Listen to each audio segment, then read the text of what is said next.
ಸಮಿತಿಯಿಂದ ನಮ್ಮಿಬ್ಬರಿಗೆ ಸನ್ಮಾನ ಮಾಡಿದ್ದಾರೆ. ದೇವಸ್ಥಾನ ಸಮಿತಿಯವರಿಗೆ ಮತ್ತು ಸಮಸ್ತ ಈ ಭಾಗದ ಭಕ್ತಾದಿಗಳಿಗೆ ವೈಯಕ್ತಿಕವಾಗಿ ನಾನು ಅವರಿಗೆ ಧನ್ಯವಾದಗಳನ್ನು ಅರ್ಪಿಸುತ್ತೇನೆ. ಇವತ್ತು ಭಾರತ ಹುಣ್ಣಿಮೆ ಅಂಗವಾಗಿ ಭಾಳ ದೊಡ್ಡ ಪ್ರಮಾಣವಾಗಿ ಇವತ್ತು ರಾಜ್ಯಾದ್ಯಂತ ಇವತ್ತು ಎಲ್ಲಮ್ಮನ ಪೂಜೆ ನಡೀತಾ ಇದೆ. ಮತ್ತು ನಮ್ಮ ಪುಣ್ಯ ನಮ್ಮ ಭಾಗ್ಯ ದೇವಿಯ ಅನುಗ್ರಹ ಇವತ್ತು ಆಗಿದೆ.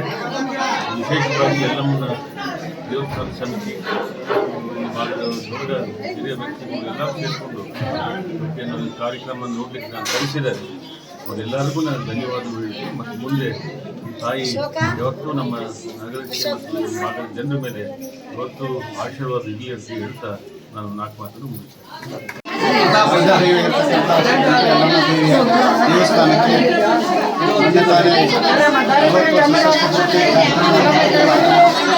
ಕಾರ್ಯಕ್ರಮ ನಡೆಸಿಕೊಂಡು ಸುಮಾರು 9,000 ಜನ ಫಂಕ್ಷನಲ್ಲಿ ಭಾಗವಹಿಸಿದರು. ಒಳ್ಳೆ ಗೊತ್ತಾಗ್ತಾ ಧನ್ಯವಾದ ಅಭಿಮಾನಿಗಳು ಮತ್ತು ಅವರಿಗೆ ಪ್ರಯೋಜನ ಗೊತ್ತಾಗುತ್ತೆ. ತಾಯಿಗಳ ಕಾರಣ ಹೇಳಕ್ಕೆ ಇಷ್ಟಪಡ್ತಾ ಇದ್ದೀನಿ. ಅದು ಎಲ್ಲರಿಗೂ ಒಳ್ಳೇದು ಮಾಡಲಿ, ಮಕ್ಕಳಿಗೂ ಮತ್ತು ಜನರಿಗೆ ಒಳ್ಳೆಯ ಒಂದು ಸ್ಥಾನಮಾನ ಸಿಗಲಿ ಮುಂದಿನ ನಿರ್ಮಾಣಗಳಲ್ಲಿ ಅಂತೇಳಿ ನಾನು ಮಾತು ಕೇಳ್ತಾ ಇದ್ದೀನಿ. ಅಧ್ಯಕ್ಷ ಪರವಾಗಿ ಅವ್ರ ಪರವಾಗಿ ನಾನು ಮಾತನ್ನು ಮುಗಿಸ್ತೇನೆ. ಧನ್ಯವಾದ.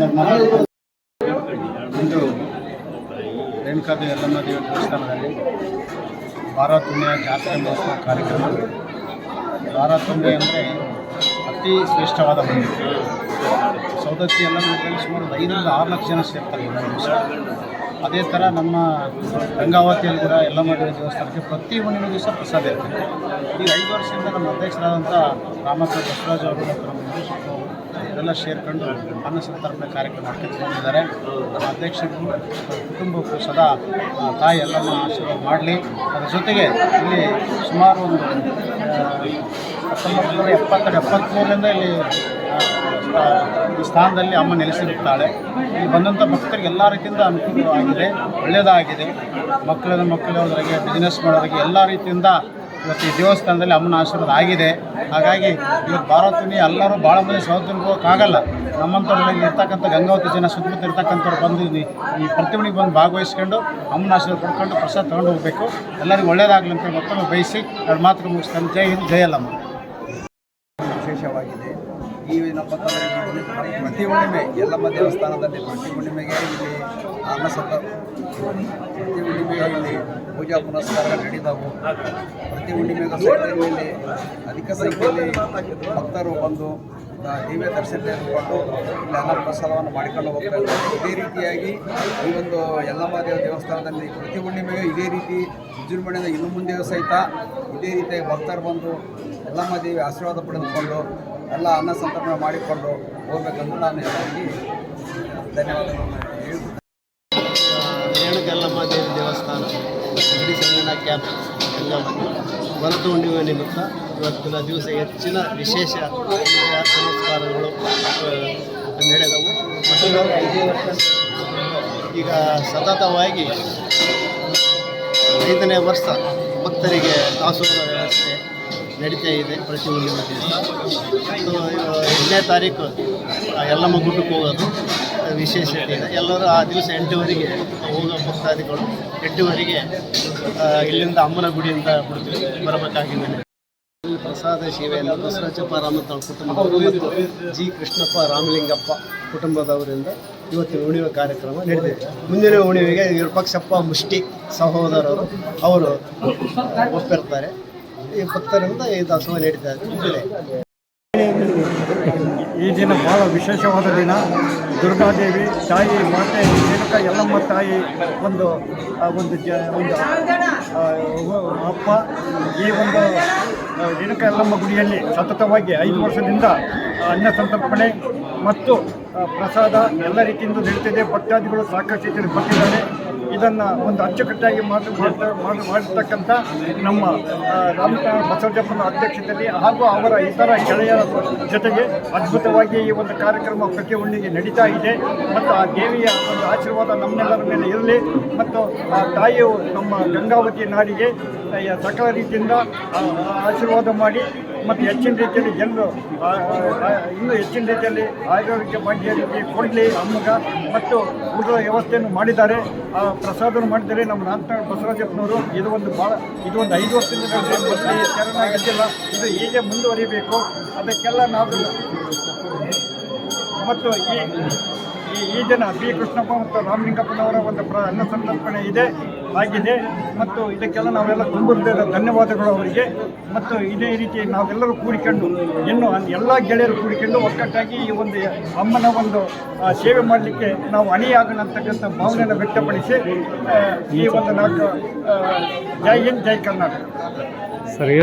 ದಿನಮಾನಗಳಲ್ಲಿ ಶ್ರೀ ರೇಣುಕಲ್ಲಮ್ಮ ದೇವಸ್ಥಾನದ ಭಕ್ತಾದಿಗಳು ಕೆಲವೊಂದಿಷ್ಟು ನಮಗೆ ಮಾಹಿತಿ ನೀಡಿದ ಪ್ರಕಾರ ಎಷ್ಟೋ ವರ್ಷಗಳಿಂದ ಈ ಮಂದಿರದಲ್ಲಿ ಈ ಗುಡಿಯಲ್ಲಿ ಪ್ರಸಾದವನ್ನು ನಡೆಸಿಕೊಂಡು ಬಂದಿದ್ದಾರೆ.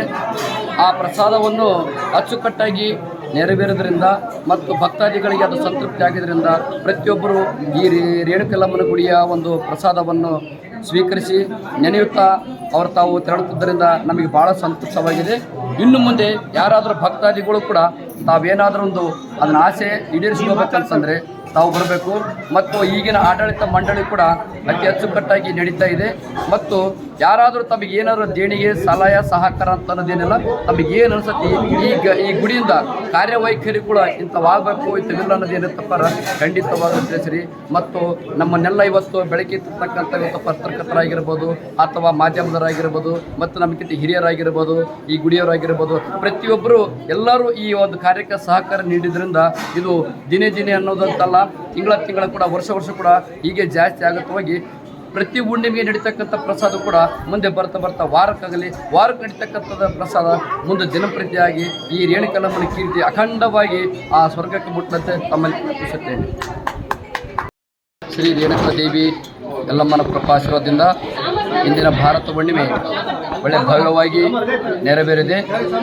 ಮುಂದೊಂದು ದಿನ ಆದರೂ ಕೂಡ ಈ ಇಸ್ಲಾಂಪುರ ನಗರದ ಸಿಬೆ ಸರ್ಕಲ್ ಇರ್ತಕ್ಕಂಥ ಅಗಡಿ ಸಂಗಣ ಕ್ಯಾಂಪ್ನಲ್ಲಿರ್ತಕ್ಕಂಥ ಶ್ರೀ ರೇಣುಕಾದೇವಿ ಯಲ್ಲಮ್ಮನ ದೇವಸ್ಥಾನಕ್ಕೆ ಪ್ರತಿಯೊಬ್ಬರು ಭಕ್ತರು ಹುಣ್ಣಿಮೆಗೊಂದ್ಸರಿ ಅಂತಲ್ಲ, ಮಂಗಳವಾರ ಆಗಲಿ ಶುಕ್ರವಾರ ಆಗಲಿ ಪ್ರತಿನಿತ್ಯ ಭೇಟಿ ನೀಡಿದರೂ ತಪ್ಪೇನಿಲ್ಲ. ಅಮ್ಮ ಬೇಡಿ ಬಂದ ಭಕ್ತರಿಗೆ ವರವನ್ನು ಕೊಡ್ತಕ್ಕಂಥ ಶಕ್ತಿ ಪಡೆದಿದ್ದಾಳೆ. ಆ ಶಕ್ತಿಯಿಂದ ತಾವು ಏನು ಬೇಡ್ತೀರಿ ಆ ವರವನ್ನು ನೆರವೇರ್ತಕ್ಕಂಥ ಒಂದು ಪದ್ಧತಿ ಬಂದಿದೆ. ಈಗಿರ್ತಕ್ಕಂಥ ಅಮ್ಮ ನಿಜವಾಗ್ಲೂ ಒಂದು ನಡೆದಾಡದ ದೇವರಂದ್ರೂ ಕೂಡ ತಪ್ಪಾಗಿಲ್ಲ. ಮಹಾ ಮಹಿಮಳಾಗಿರ್ತಕ್ಕಂಥ ಒಂದು ಗಂಗಮ್ಮ ದೇವಿ, ಅವರ ಮೇಲಿರ್ತಕ್ಕಂಥ ರುದ್ರಮ್ಮ ದೇವಿಯವರು ಕೂಡ ಅವರಿದ್ದ ಕೂಡ ಈ ರೇಣುಕಲ್ಲಮ್ಮನ ಗುಡಿ ಚರಿತ್ರೆ ಅದ್ಭುತವಾಗಿ ಒಂದು ನಡೆದತ್ತು. ಇವಾಗ ಅವ್ರ ಕೈ ಮೇಲೆ ಆದರೂ ಕೂಡ ಅದ್ಭುತವಾಗಿ ನಡೀತಾ ಇದೆ. ಈಗ ಅಗಡಿ ಸಂಗಣ ಕ್ಯಾಂಪ್ನಲ್ಲಿರ್ತಕ್ಕಂಥ ಶ್ರೀ ರೇಣುಕಲ್ಲಮ್ಮ ದೇವಿ ದೇವಸ್ಥಾನವು ಕೂಡ ಪ್ರತಿ ಹುಣ್ಣಿಮೆಗೆ ಬರ್ತಾ ಒಂದು ವೈಭವಕರವಾಗಿ ನಡೀತಾ ಇದೆ. ಪ್ರತಿಯೊಬ್ಬ ಭಕ್ತರು ಕೂಡ ಇಲ್ಲಿ ಬಂದು ಅಮ್ಮನ ಒಂದು ದರ್ಶನ ಪಡೆದು ಅದರ ಭಾಗ್ಯವನ್ನು ಸದುಪಯೋಗಪಡಿಸಿಕೊಂಡು ಮತ್ತು ಅನ್ನಪೂರ್ಣೇಶ್ವರಿಯ ಒಂದು ದರ್ಶನ ಪಡೆದುಕೊಂಡು ತಾವು ಸಂತುಷ್ಟರಾಗಿ ಹೋಗಿ ಬರ್ತಿದ್ದಾರೆ. ಈಗ ಮುಂದೊಂದು ದಿನ ಆದರೂ ಕೂಡ ಇನ್ನೂ ಯಾರು ಭಕ್ತಾದಿಗಳು ಈ ದೇವಸ್ಥಾನಕ್ಕೆ ಭೇಟಿ ನೀಡಿಲ್ಲ, ಖಂಡಿತವಾಗಲೂ ಭೇಟಿ ನೀಡಿರಿ, ಅದರ ಒಂದು ಸದುಪಯೋಗ ಪಡ್ಕೊಳ್ರಿ, ಅಮ್ಮನ ದರ್ಶನ ಒಂದು ಪಡ್ಕೊಳ್ರಿ. ಮತ್ತು ಇಂದಿನ ಒಂದು ಅನ್ನಸಂತರ್ಪಣೆ ಕೂಡ ಈ ಕೆ ರಾಮಣ್ಣವರು ಮತ್ತು ರಾಮಲಿಂಗಪ್ಪನವರು, ಕೃಷ್ಣಪ್ಪನವರು ಮತ್ತು ಈ ಸದ್ಯ ಹಾಲಿ ಅಧ್ಯಕ್ಷರಾಗಿರ್ತಕ್ಕಂಥ ಬಸವರಾಜ ರಾಮತ್ನಾಳವರು ಕೂಡ ಒಂದು ಪ್ರತಿ ಹುಣ್ಣಿಮೆಯೂ ಕೂಡ ಈ ಅನ್ನಪ್ರಸಾದವನ್ನು ಮಾಡ್ತಾಯಿದ್ದಾರೆ.